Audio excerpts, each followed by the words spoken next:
Bom dia a todos aqueles que acompanham a emissão RTP Antena 1 Madeira. O controle técnico hoje do programa Hora 10 é de Fábio Betancourt. Eu sou Marta Cília. Deixo o convite para que nos acompanhe nos próximos minutos. No ano em que se assinalam os 40 anos de adesão de Portugal à União Europeia, após a assinatura do Tratado de Adesão em 1986, as comemorações do Dia da Europa, celebrado anualmente a 9 de maio, acontecem por todo o país, ganhando talvez um maior significado. No Hora 10 assinalamos a data, antecipamos um dia, o que nos remete para um histórico discurso proferido em 1950 por Robert Schuman. Vamos, ao longo desta emissão, falar do presente e do futuro da União Europeia com dois convidados que vou ter em estúdio ao longo desta emissão.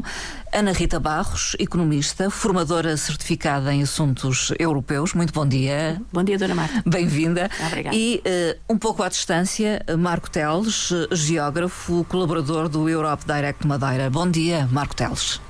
Olá, bom dia Marta, olá, bom dia doutora Ana Rita Barros. Ambos são colaboradores da rubrica Nós é Europa, que é emitido à sexta-feira, à tarde, depois das 3 da tarde, na RTP Antena 1 Madeira. Marco Teles é o primeiro interveniente desta emissão. O ponto de partida é mesmo a celebração do 9 de maio, fazer um enquadramento histórico, eu já referi, um pouco de passagem que tem a ver com uma declaração, um discurso histórico de Robert Schuman, mas certamente haverá mais o que dizer. O essencial já foi dito. Obrigado, Marta, pela introdução. Claro que sim, estamos na véspera do Dia da Europa, o 9 de maio, que é, de facto, é um símbolo europeu. Há outros, a moeda por si só também é considerado um símbolo, um grande símbolo europeu, o lema da União Europeia, o hino, a bandeira, que é de resto também conhecida por toda a gente, mas temos também a celebração do dia 9 de maio.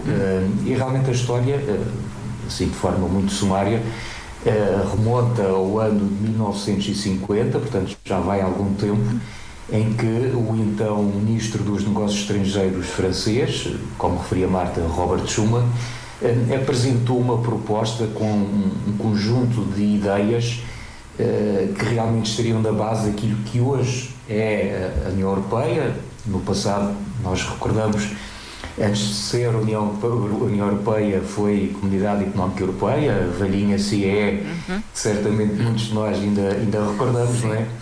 E ainda antes disso foi também Comunidade Económica do Carvão e do Aço. Mas voltando a esta proposta de Schuman em 1950, que viria de resto a ficar conhecida como a Declaração Schuman, precisamente, ela efetivamente é baseada numa ideia que é originalmente lançada por um seu amigo Jean Monnet, que nessa altura já destacava a importância dos valores da paz, da solidariedade, do desenvolvimento económico e social.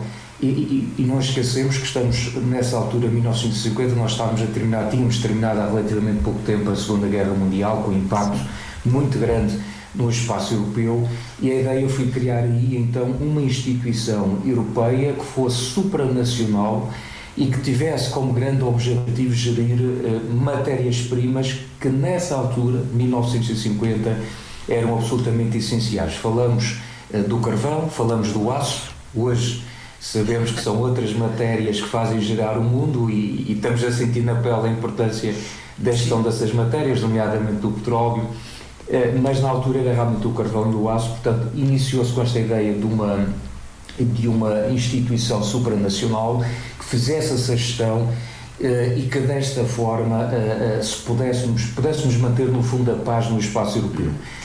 E de facto este foi o marco inicial da União Europeia, e por isso mesmo, numa cimeira que teve lugar em Itália, mais precisamente em Milão, em 1985, os chefes de Estado e de Governo decidiram consagrar o dia 9 de maio como Dia da Europa, que foi efetivamente celebrado pela primeira vez no ano seguinte, em 1986. E eu queria só fazer aqui uma leitura muito rápida daquilo que foi a comunicação desse Conselho Europeu em 1985, e dizia o seguinte: pretende-se confirmar o dia 9 de maio de cada ano como o Dia da Europa, com vista a criar consciência e dar informação nas escolas, em particular, mas também na televisão e outros órgãos de comunicação social. O dia 9 de maio, porque é de grande significado para a comunidade, será preenchido com iniciativas similares às realizadas pelo Conselho da Europa. É um texto delicioso, porque não fala das redes sociais, não existiam na altura. A preocupação era divulgar nas escolas, na televisão e obviamente na rádio e nos jornais, e dar ênfase, no fundo, a este grande projeto que é a União Europeia. No fundo, comemoram-se também 40 anos da primeira celebração do Dia da Europa, a par da celebração dos 40 anos de presença de Portugal na União Europeia. Ana Rita Barros, que balanço destes 40 anos? Um balanço positivo, desde positivo. Já. Exatamente, balanço positivo. Penso que um dos grandes legados da nossa entrada foi exatamente consolidar a democracia na altura jovem, e com as fragilidades que a democracia tem. E essa é preciso mantermos, alimentá-la, porque sempre. A democracia, quando desaparece não de uma vez, mas aos poucos. E isso nós temos que manter a democracia conquistada com o 25 de Abril e depois consolidada com a nossa entrada na, então, Comunidade Económica Europeia. Balanço positivo, mas não deixam de existir desafios. Sempre, mas no caso português, vamos falar dos aspectos positivos. Primeiro, o financiamento dos diversos quadros financeiros, que nós agora conhecemos como quadro plurianual, mas na altura eram os QCAs. Portanto, os financiamentos em infraestruturas, em saneamento básico, em fornecimentos de água e de eletricidade, porque na altura a cobertura era escassa. Na formação profissional. Lembramos a formação profissional, que teve um grande incentivo, não só para jovens, mas para adultos, no apoio às escolas. Um grande impulso. E naquilo que nós mais nos lembramos, que são a ampliação das redes viárias, que foi de facto fundamental, chegar do norte ao sul do país com a rapidez que chegamos hoje em dia, portanto era impensável nessa época. Isso. Há ainda muito para construir. Portanto, aproximar, a convergência entre Portugal e o resto dos Estados-membros, ou de alguns Estados-membros europeus. Isso ainda há muito por fazer, mas positivamente penso que o saldo é a nosso favor, a nosso favor português. Marco Teles, o balanço é positivo para si também? Eu acho que dificilmente alguém, num raciocínio assim muito honesto, conseguirá dizer que o balanço destes 40 anos, que a Marta referiu, efetivamente, este ano 2026 estamos a celebrar também esta importante efeméride de 40 anos de presença portuguesa na União Europeia, juntamente com a Espanha, como sabemos, entrou também no dia 1 de janeiro, ao nosso lado. Mas de facto são 40 anos bem conseguidos. Eu diria quase impossível fazer efetivamente um balanço negativo. A doutora Ana Rita já ficou aqui algumas coisas muito importantes, nomeadamente o aspecto da democracia, da importância que isso teve, e eu recordo aqui ao reforço. Já percebemos que a democracia não é um dado adquirido, é uma conquista árdua, mas temos de continuar a lutar por ela. Mas normalmente nestas alturas de balanços, de fazer balanços de um percurso tão longo como este, 40 anos, é muito fácil ir buscar indicadores. Eu, enfim, não queria estar a repetir esse exercício, mas não resisto a fazê-lo, porque de facto, se nós formos ver o que se passou em 40 anos, repara, a esperança média de vida dos portugueses passou de qualquer coisa que eram 72 anos para 81. O abandono escolar, por exemplo, passou-se de 50% na década de 90 para agora cerca de 6%. O número de alunos no ensino superior triplicou face ao que nós tínhamos na década de 80. À conta do conhecido programa Erasmus, já cerca de 100 mil estudantes portugueses puderam participar em mobilidades académicas, o produto interno bruto duplicou, enfim, na área da investigação, por exemplo, conta cerca de 7 mil projetos de investigação científica que foram apoiados por um total, estima-se, 3 mil milhões de euros. E depois tem Eu terminaria esta parte porque, enfim, nós podíamos ficar aqui o resto da manhã com os dados, elencar dados e números positivos desses 40 anos, mas há aqui um aspecto que a doutora Ana Rita também focou e que eu creio que é a parte, se calhar, mais visível para o cidadão comum, digamos assim, que é a parte dos fundos europeus, do dinheiro que vem de Bruxelas, como se costuma dizer, e que significa neste período qualquer coisa à volta de 95 mil milhões de euros de fundos europeus investidos nas diversas regiões portuguesas. Portanto, e isso nem vale a pena fazer o contexto sumário, andar à procura, porque é olhar para a paisagem e perceber o impacto que estes fundos tiveram, nomeadamente, fui aqui referido, a questão das vias de comunicação foram vitais para o desenvolvimento do país, das regiões. Mas eu sem querer fugir deste quadro, deste cenário cor-de-rosa, até porque também estamos numa data comemorativa, e queria só dar um alerta para o seguinte, é que também nós não podemos esquecer que há um ponto de partida, há um ponto de chegada. Feita a análise do percurso, facilmente concluímos que o balanço é positivo, mas vivemos numa economia de mercado, há disputas, há competição, nós temos que também ser cada vez melhores, e eu queria também relembrar que os outros que nos acompanham também evoluíram. Alguns entraram mais cedo na União Europeia, outros entraram até mais tarde, mas também eles evoluíram, tiveram o seu ponto de partida, tiveram o seu ponto de chegada, e eu acho que quando fazemos também estas análises será importante também equacionar essa parte, que é os outros também fizeram investimentos, os outros também estão preocupados com o seu desenvolvimento e com o seu crescimento, e onde é que nós estamos face aos outros, nessa comparação com os outros, nomeadamente com os outros, digo eu, dentro do espaço europeu, com os outros Estados-membros. E nós sabemos, conforme a estatística que se queira pegar na área da economia, da habitação, do ambiente, enfim, das diferentes áreas, se há alguns aspectos em que nós até estamos relativamente bem e até progredimos mais do que os nossos parceiros, outros, porventura, noutros aspectos, nós podemos não estar assim tão bem, e eu creio que isso é importante termos também essa preocupação, até porque, e sem querer alongar aqui muito mais, mas até porque não vamos esquecer que termina agora já em julho, agosto deste ano, a execução daquilo que chamaram uma pipa de dinheiro, não é? Muito dinheiro que vem do PRR.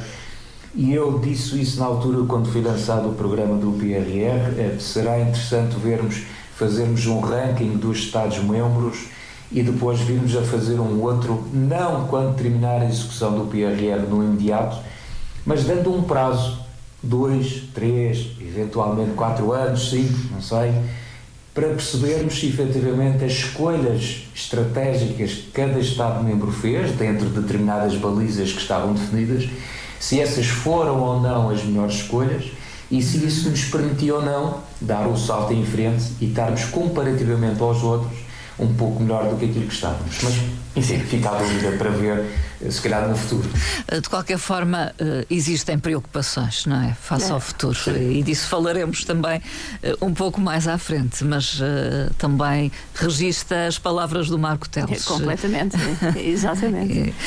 Doutora Ana Rita Barros, falemos das preocupações, no geral, da União Europeia, particularmente de algumas fragilidades às quais se procura dar resposta, talvez até aprofundando o tal mercado único. É algo que está na mente dos líderes da União Europeia. O mercado único de Jacques Delors, no início da década de 90, precisa de ser potenciado e reforçado. Reforçado como? Melhorando, agilizando o mercado único para reforçar a autonomia estratégica da União Europeia. A União Europeia tem estado exposta a sucessivas crises, desde energéticas a práticas comerciais e a tarifas que nós bem conhecemos. A resposta da União Europeia tem sido imediata, mas muitas vezes reativa.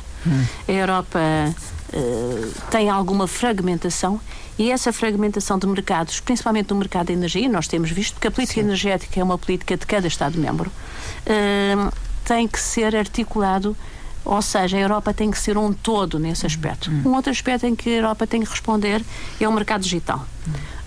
O mercado digital europeu não é apelativo e, portanto, não aparecem atores internacionais nem globais com a força que era preciso e que existem noutros mercados.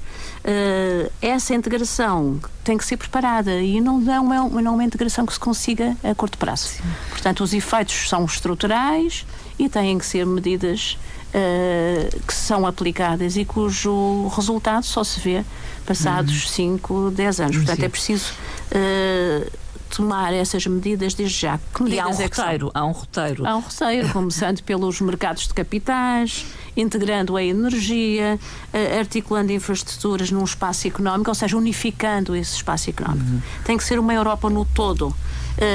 O mercado é um ativo europeu que não pode ser desprezado, que permite abertura, multilateralismo, cooperação e escala. A Europa precisa de escala e nós sabemos que a escala é poder.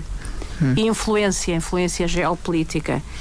E essa União Europeia só pode conseguir escala unindo de facto.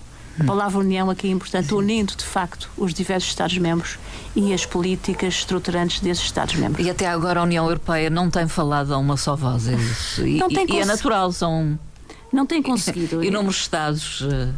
São muitos Estados, só 27.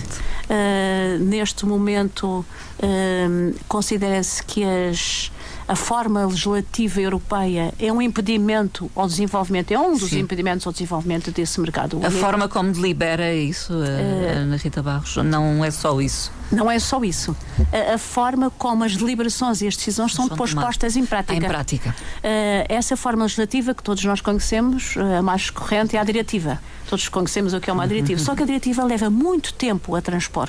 Tem um prazo muito alargado de transposição e muitas vezes é subtransposta ou sobretransposta, ou seja, os Estados ao transporem aproveitam para modificar alguma coisa. Assim. Muitas vezes por excesso, outras por defeito. E não há equidade na aplicação. Portanto, só aí o mercado já empata, digamos assim, entre aspas, empata com a regulamentação. O que é que se está cada vez mais a assistir na União Europeia? É a passagem das diretivas para regulamentos. Porquê? Porque os regulamentos são aplicáveis de imediato nos diversos Estados-membros. Até há já diretivas que têm passado aos regulamentos. Diz que é quase um subterfúgio, ou podemos dizê-lo, para tornar mais eficaz. É uma forma de agilizar o mercado único e de também depois as empresas terem alguma comparabilidade quando põe um produto no mercado, exatamente porque depois um país pode ter uma legislação que é diferente, embora derivada da mesma diretiva, diferente de outros. A pretensão é, de facto, cada vez mais recorrer aos regulamentos. Não em todas as áreas, porque é mais fácil nas áreas, e será prioritário nas áreas em que existem competências políticas da União Europeia. Nas áreas que existem competências partilhadas é mais difícil, competências apenas dos Estados-membros, mais difícil ainda. Mas é, de facto, reduzir as chamadas regras e as normalizações europeias que nós tanto conhecemos, diminuindo a eurocracia e fazendo funcionar o mercado. É isso que se pretende. E foi, de certa forma, assinado um compromisso informal entre os Estados-membros para que isto avance. Exatamente, o compromisso que vem do Conselho, exatamente esta é a agenda que nós falamos no início, uma Europa, um mercado. Marco Teles, a doutora Ana Rita Barros falou a dada altura de fragmentação da União Europeia. A União Europeia não fala a uma só voz e é fundamental que o faça para enfrentar os desafios que se colocam. Marco Teles? É cada vez mais difícil, tenho que admitir, falar uma só voz num grupo de 27 é seguramente mais difícil do que quando éramos 12 e podíamos continuar, certamente será mais difícil quando formos 30 e por aí fora. E por isso é que também a doutora Ana Rita de certa forma falava nesta questão, que é, eventualmente, teremos que chegar a uma altura em que vamos precisar de reformas mais profundas, nomeadamente na forma como se tomam as decisões, se calhar deixando de lado a famosa regra da unanimidade, nos obriga, que nos empata em muitos momentos chaves em que precisamos de soluções rápidas e respostas rápidas e que a União Europeia não consegue, e que aqui de resto foi referido, que nós temos efetivamente aqui um problema e que infelizmente, porque o mundo hoje gira a uma velocidade muito mais rápida do que aquela que nós tínhamos no passado. É o preço a pagar da globalização, das dependências crescentes. Nós estamos dependendo de tudo o que se passa à volta, à nossa volta, e portanto também temos que ser capazes de dar respostas mais rápidas. E não só. Falou-se aqui de sermos uma Europa muito reativa, dizia a doutora Marita, e com razão concordo, mas juntava este aspecto, é que não só estamos muito nessa base de reação, mas para agravar a situação também somos lentos. Somos lentos a tomar decisão, somos lentos a achar consensos. E isto não facilita o processo, porque nos dias de hoje perdermos aqui minutos ou dias para tomar essas decisões tornam as coisas bastante mais complicadas.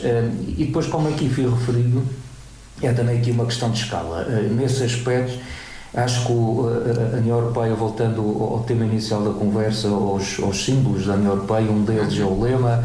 O lema diz unidos na diversidade, mas esta frase é mais do que um lema, na verdade é uma espécie de estratégia, e é se calhar a melhor estratégia que a União Europeia tem para sobreviver neste século XXI altamente competitivo. Nós só conseguimos ter escala. Repare, por exemplo, o que seria um exemplo se calhar um pouco patético, mas para percebermos um pouco melhor a questão. O que seria, por exemplo, Portugal tentar regulamentar ou impedir determinadas decisões das grandes empresas tecnológicas como uma Google, uma Meta ou o que quer que seja. Quer dizer, isto é completamente impossível. É impossível para o nosso país, é impossível para qualquer Estado-membro por si só. Se torna-o irrelevante, é isso? Nós somos individualmente nós somos completamente irrelevantes. Nós só temos peso realmente quando estamos unidos, quando falamos numa só voz.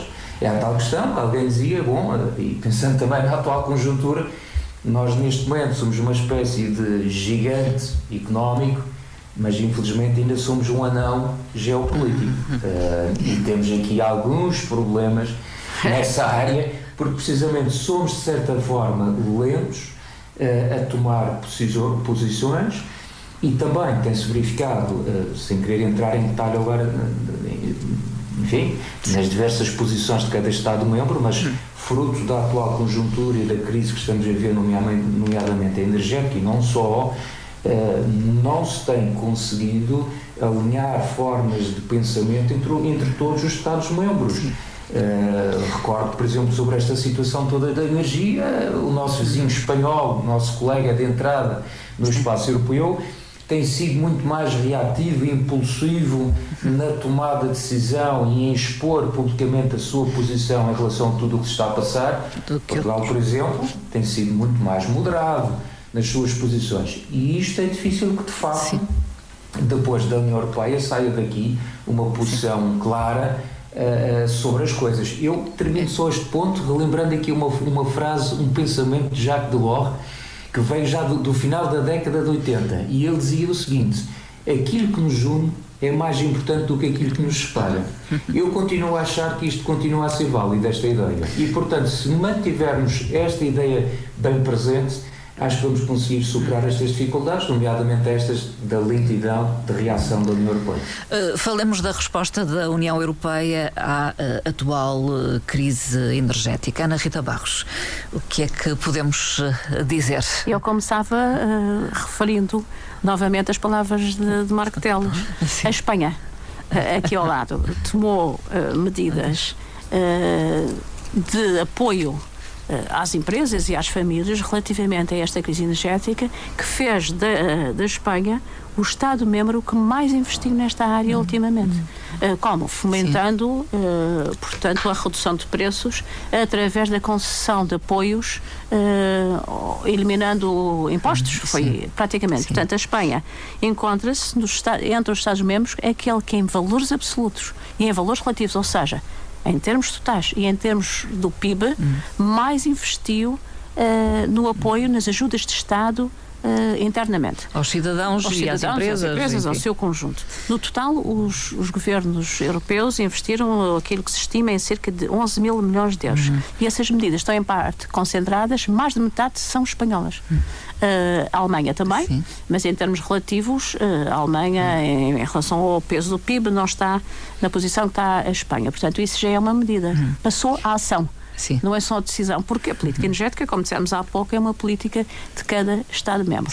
E não há autonomia estratégica. Dos Estados. Exatamente. Sim, E não há autonomia europeia se não houver autonomia na energia. Portanto, a sustentabilidade não é inimiga da estratégia.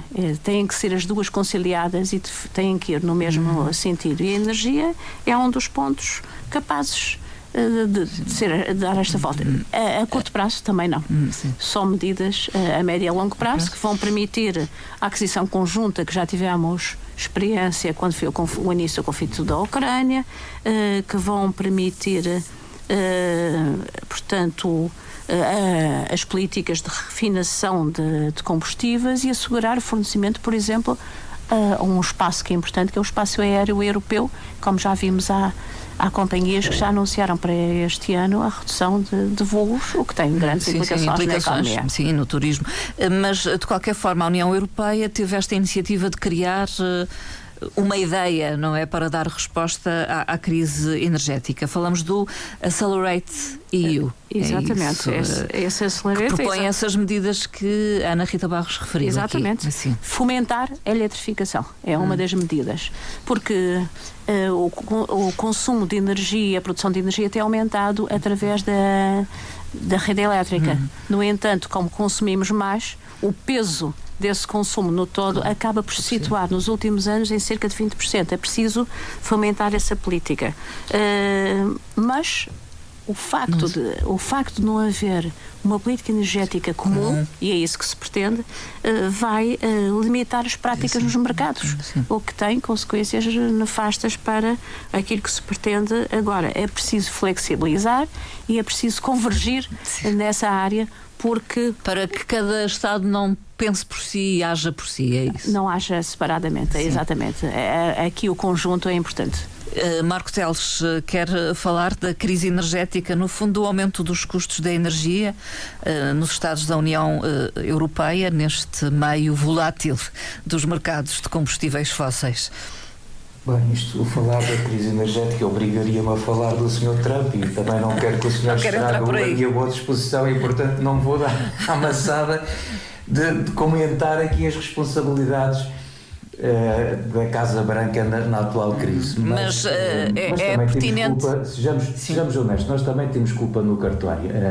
A União Europeia, fomos ingênuos, fomos bons rapazes, acreditamos nos nossos parceiros. Não tem mal nenhum, não estou a dizer isto no sentido crítico. Eu acho que nós estivemos bem. Isto é a questão do nosso ADN, de nós acreditarmos, de termos os valores humanos, o humanismo sempre presente. Mas a história está a mostrar que realmente nós não podemos confiar cegamente nos parceiros. Já percebemos isso, percebemos agora que deslocar a produção industrial para mercados, nomeadamente asiático, para os chineses, como se fez durante décadas a fio. Atenção, nós e muitas outras geografias deste planeta, quer dizer, nós todos descobrimos a galinha dos ovos de ouro, lembrando que ali na China alguém produzia as coisas de forma muito mais barata e enriquecíamos muito rapidamente. Bom, o que estamos agora a perceber? Temos que retirar de lá a produção e tentar trazer novamente para a Europa e produzir novamente e com recursos nossos para valorizar aquilo que é nosso. Há aqui uma inversão de pensamento. Mas sobre a questão da questão energética em si... É a pertinência da transição climática. Exatamente. Eu juntaria aqui uma outra perspectiva, que é não só pela questão da economia em si, pela questão financeira, porque já se percebeu que nós temos, se queremos evoluir, temos que realmente assegurar a nossa independência energética, assim como estávamos, e temos feito muito nos últimos anos também, por causa da situação do conflito na Ucrânia, dada a invasão da Rússia. Portanto, tem havido progresso nessa matéria. Há dados muito bons no que toca à questão, por exemplo, dos avanços no setor das energias renováveis. Nós, por exemplo, no ano passado, em 2025, as renováveis já abasteciam quase metade da eletricidade europeia, sendo, por exemplo, o solar já atinge quase 15% do total, e, portanto, isto são bons indicadores. Isto significa que apostar nas renováveis, no verde, é possível, e isso não significa atrasos na economia, bem pelo contrário. Mas é realmente preciso também, além desta parte económica, não descurarmos que continuamos a viver uma crise climática. E já tínhamos falado sobre isso no outro programa, no nosso programa Nós a Europa, que semanalmente trazemos aqui ao auditório, já por diversas vezes falamos nessa situação. Fruto das circunstâncias internacionais, a verdade é que nos últimos anos assistimos a algum retrocesso nos objetivos ambientais da União Europeia. Nas metas. Nós tínhamos em 2019 esta grande meta do Pacto Ecológico Europeu, anunciado com pouca circunstância por Ursula von der Leyen, e os objetivos eram formidáveis, mas a verdade é que em alguns aspectos nós demos passos atrás. Eu recordo-me já ter referido aqui, por exemplo, no que toca à questão que é fundamental no setor da eletrificação, no setor dos transportes.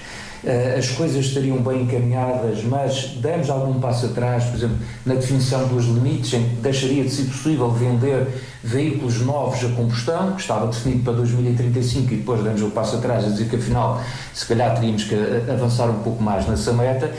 E repare, agora damos, por exemplo, a própria Comissão Europeia a sugerir essa questão, que é preciso apostar mais na eletrificação dos transportes, sugere inclusivamente que hajam mais apoios para a aquisição de viaturas elétricas por parte dos cidadãos. O próprio Estado português já veio também dizer que irá brevemente, maio ou junho, maio já vai a meio, presumo que seja no próximo mês que venham esses anúncios concretos de mais uma vaga, não sei quantos milhões, para apoiar a aquisição de veículos elétricos, mas é preciso pensar no processo, Marta, é preciso pensar no processo. E quem compra um veículo elétrico, ou quem já comprou, já percebeu como é que as coisas funcionam. O modelo não é apelativo, não é claro e não incentiva rigorosamente ninguém. Eu não posso, neste momento, abdicar da minha viatura e ir comprar um veículo elétrico se não tiver uma garantia que efetivamente vou receber um apoio, que vamos supor que sejam 4 mil euros agora, acho que é isso que está em cima da mesa. Não há previsibilidade. Eu preciso ter a mínima noção se posso ou não contar. Nós estamos a falar de muito dinheiro e não pode ser compras feitas um pouco às cegas para depois perceber se afinal sou apanhado ou não pela lista de espera e se tenho direito ou não a receber esse valor. Quer dizer, nós temos que realmente criar modelos que sejam realmente mais eficazes, mais eficientes e que deem segurança às pessoas para avançar nesse sentido. Não é? Acho que sim, é preciso previsibilidade. Dona Marta, só uma notazinha. Sim. Só queria aqui desafiar o Dr. Marco, não é bem isso. É só complementar uma questão. É que os conflitos que têm existido, portanto, os conflitos bélicos, não só acarretam mais pobreza, mas como também mais emissões de CO2. Sim. Sem dúvida. E retardam as nossas ambições climáticas, além de provocarem uma grande instabilidade. E é isso que andam os governos a discutir várias coisas e esquecem-se talvez do essencial. Fica essa nota. Posso, Marta e doutora Ana Rita, só acrescentar uma coisa. Não, sobre esta matéria, e pronto, seria talvez importante, e desviei-me um pouco dessa situação. Não esquecer, foi agora anunciado, estamos a falar de uma semana, 2 semanas atrás, o relatório sobre o estado do clima na Europa, que foi agora referido. Não trouxe boas notícias. 95% do nosso continente europeu registra temperaturas acima da média. Portanto, nós estamos aqui a assistir situações, fomos o continente que mais, onde se registrou o maior aquecimento global. Portanto, nós não estamos a caminhar no bom sentido. Nós temos aqui valores, dados interessantíssimos. 85%, por exemplo, da Grécia enfrenta temperaturas próximas ou acima dos 40 graus. Por exemplo, os glaciares derretem a um ritmo alarmante, sobretudo, por exemplo, na Groenlândia. Eventualmente pode ser um elemento que venha a tornar a Groenlândia menos atrativa à Casa Branca, pode ser, não sei, mas quer dizer, nós andamos com uma série de problemas na área ambiental. Os próprios invernos europeus também estão a desaparecer lentamente. Nós estamos a caminhar para o lentamento e depois para o aquecimento e estamos a perder os dias de frio que também são importantes. Portanto, nós estamos a criar realmente aqui uma bolha, e aí, permita-me só falar de uma outra entidade acima da União Europeia a nível mundial, que é a própria ONU, que tem realmente chamado a atenção, vezes em conta para o problema do aquecimento global e da emergência climática, e nem assim se as coisas também se relogem. Os passos que têm sido dados nesta matéria têm sido de facto muito lentos, e como referia a doutora Ana Rita, estas distrações inevitáveis com os conflitos bélicos e com tarifas comerciais e outro tipo de conflitos realmente têm-nos distraído deste combate que é absolutamente fundamental. Falemos do orçamento europeu, porque temos o tempo a escassear. Ana Rita Barros, recentemente o Parlamento Europeu aprovou o relatório provisório sobre o quadro financeiro plurianual 2028-2034, fundamental.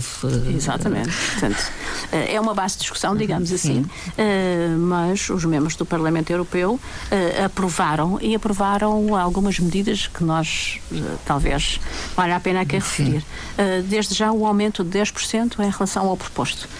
Passa a ser, segundo a proposta do orçamento, um envelope financeiro de 2,01 bilhões de euros, ou seja, 12 zeros.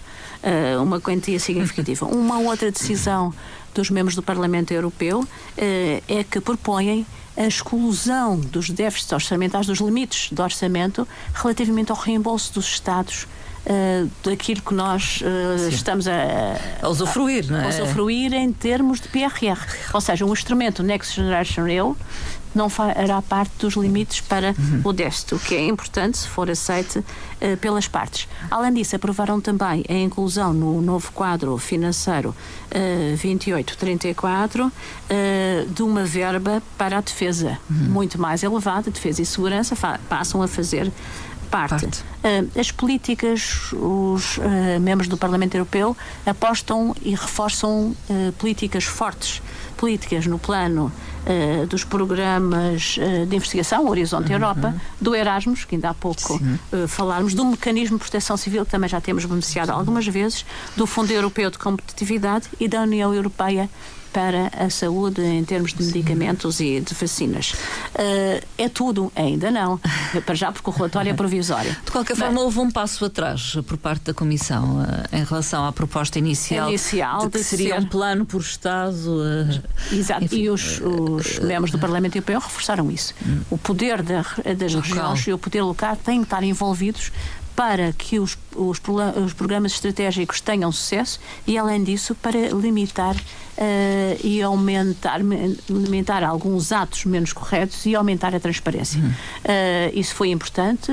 A União Europeia já abandonou essa sua proposta de um plano por Estado e agora resta fazer com que estas decisões do Parlamento sejam aceitas pelo Conselho e pelos governos negociantes de cada um dos Estados-membros, o que nós sabemos que é sempre moroso e difícil, mas é já um bom caminho. É um bom caminho este.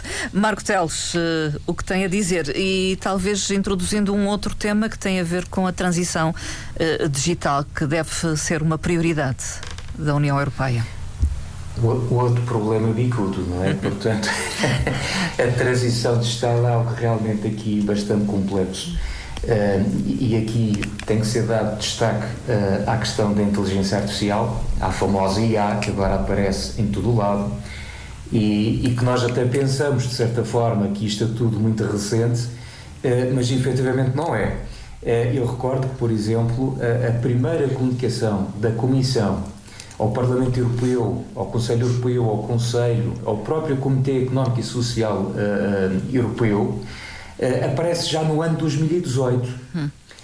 Nós, porventura, nessa altura, se calhar estávamos um pouco distraídos com estas questões da IA, mas em 2018 já se falava de IA na União Europeia. 2019 surgiam as primeiras orientações, aquilo que chamaram como orientações éticas para uma IA de confiança, e agora sim, mais recente, 2025, a Comissão Europeia lançou o chamado Plano de Ação para o Continente da Inteligência Artificial. E isto porquê? Porque se reconhece que estamos a falar de uma tecnologia, eu acho que sobre a qual nós todos temos algumas reservas e alguma preocupação. Eu tenho. Assusta-me imenso a IA, e assusta-me imenso o desenvolvimento que está a ser feito a uma velocidade estonteante na área da robótica, e assusta-me ainda muito mais quando eu junto robótica com IA, e portanto não fico nada convencido, absolutamente nada convencido, quando me vêm dizer que isto não se irá traduzir em desemprego em massa, até porque com novas tecnologias vão surgir novos postos de trabalho noutras áreas, mas é uma questão de se contar, de pôr nos pratos da balança quantos é que se vão perder em massa e quantos é que se vão criar altamente especializados novos. Eu não creio que o balanço seja positivo, nem de longe nem de perto, mas eu não sou técnico nessa área. Mas dou apenas um exemplo para terminar ao ponto em que isto chega. Esta semana, por exemplo, o Parlamento Europeu aprovava uma resolução sobre normas mínimas para comunicações dos chamados influenciadores financeiros.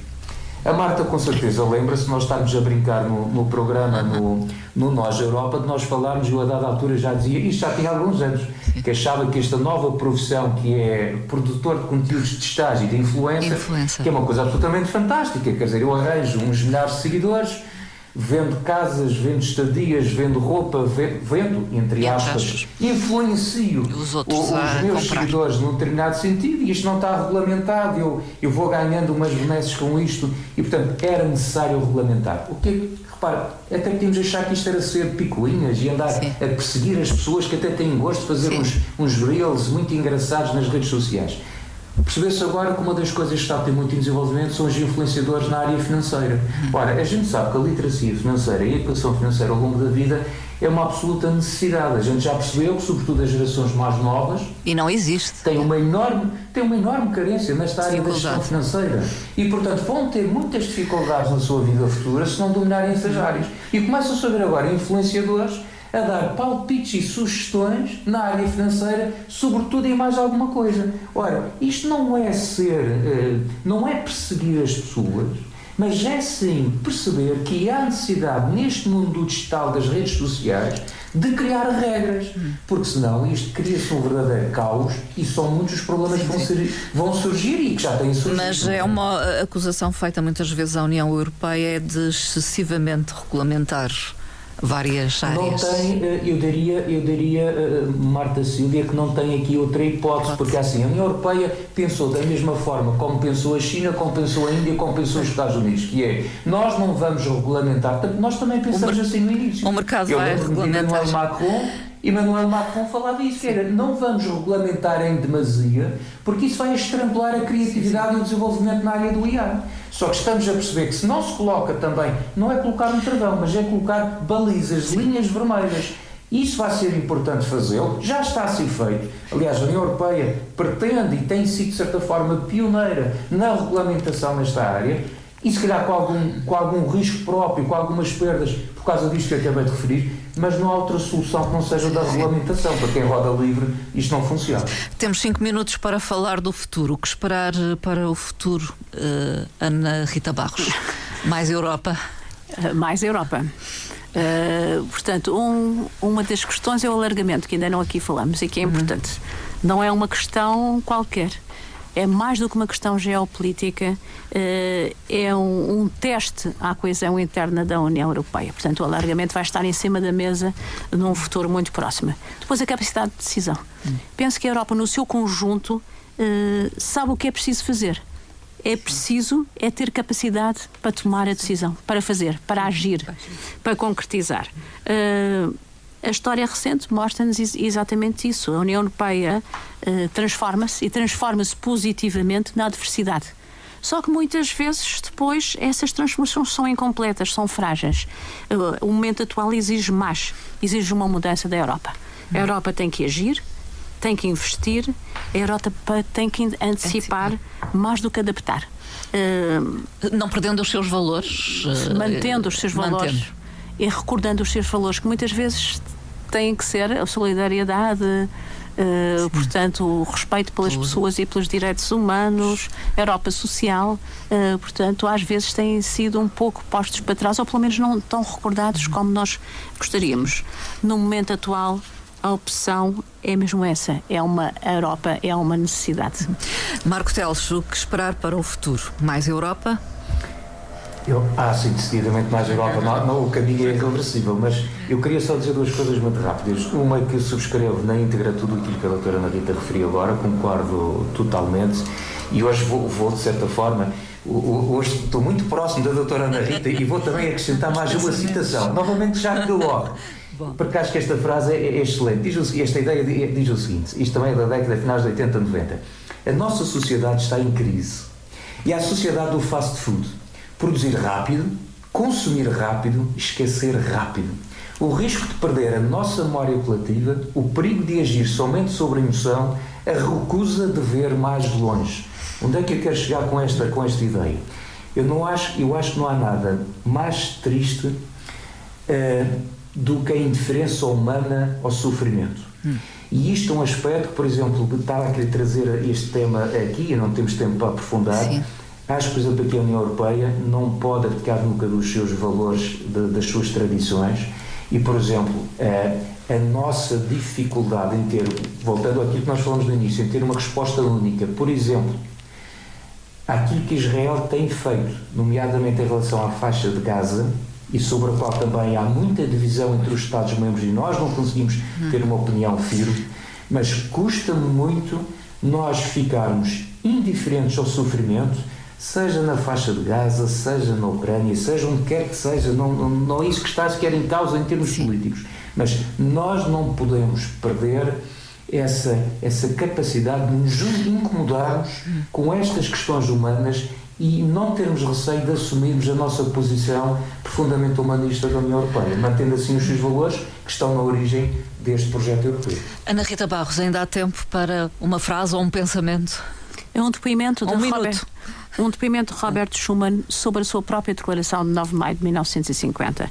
Dizia em 1953 Robert Schuman: quando, em maio de 1950, o governo francês apresentou às nações europeias a possibilidade de se sentarem à mesa, sem discriminação entre vencedores e vencidos, com iguais direitos e obrigações, para um trabalho de cooperação conjunta, garantindo o controle mútuo, essa verdadeira revolução política exigia a reconciliação franco-alemã.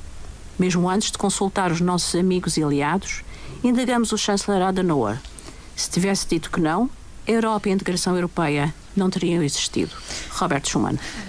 Vamos ficar com este pensamento, no fundo com uma reação de Robert Schuman já após 3 anos após declaração, a sua declaração que levou àquilo que nós conhecemos hoje da União Europeia.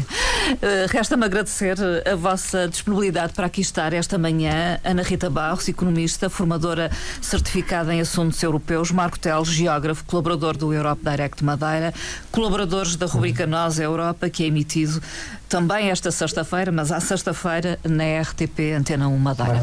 Obrigada, Silvia, permita-me rapidamente dar-lhe os parabéns a si e à doutora Ana Rita, porque hoje o Nós Europa faz precisamente 11 anos de Ora, a surpresa. Muito obrigada. Muito obrigada e feliz dia da Europa. Feliz dia da Europa. Feliz dia da Europa.